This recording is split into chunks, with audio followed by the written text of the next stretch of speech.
there's something about famine, you know, that is another level of evil to me. You know what Stalin did in Ukraine in the 30s. Yeah. Fuck him. Yeah.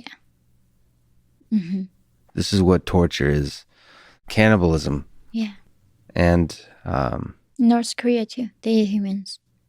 Right now. In 21st century. 7 billion people on this earth right now. You make enough food for 10 billion people. Nobody should be starving right now.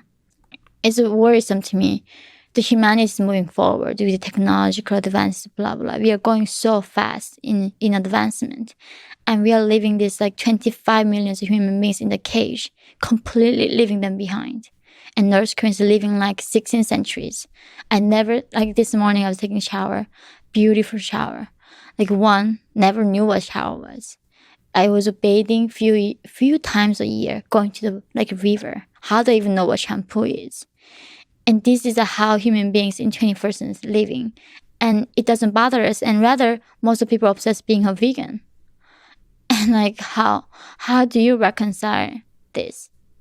I think we get used to stuff very quickly. We get used to comforts. That's just the way of human life. You take the beautiful things for granted. So I try to appreciate everything I have. So whether it's like the food I have now, or like the luxury to have a diet and be struggling with that, or just the basic simple moments of being alive with the people I love. Or actually I get like, I think I'm on drugs all the time, because I feel like just even like this mug, everything on this table, it just brings me joy. But it's like filling your life with joy in the full capitalistic American way. You can still at the same time not feel too bad about yourself, and still focus on the suffering in the world. And I think there's some way that in trying to build a better world in America, it has ripple effects elsewhere.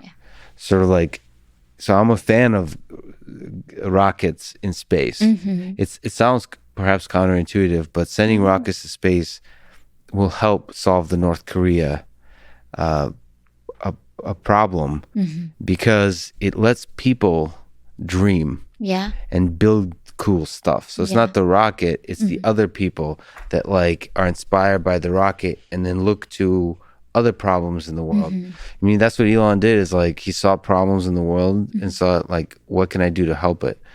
And I think the North Korea one is a tough one though, because that's ultimately has to do with revolutionizing government. We gotta change China. That's what it takes.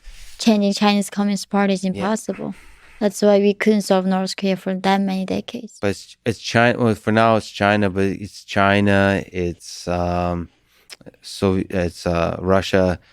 It's certain aspects of the United States, and struggling with that. One of the, you know, there's a bunch of technologies that are striving at this.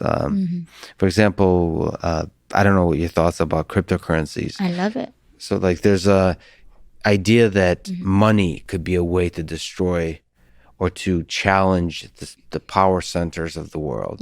So if you take away the power from fiat currency and give it to this thing that can't be controlled by government, this cryptocurrency, whether it's Bitcoin, Ethereum, all those kinds of things, that's a way to get money into the hands of people to where the government can't take that money away. But North Koreans don't have electricity, no internet. So we can do that with China. We can do it with a lot of African dictatorship countries, right?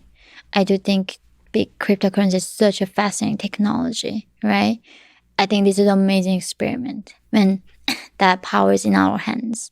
I'm the huge advocate and believer. But I think North Korea is too behind.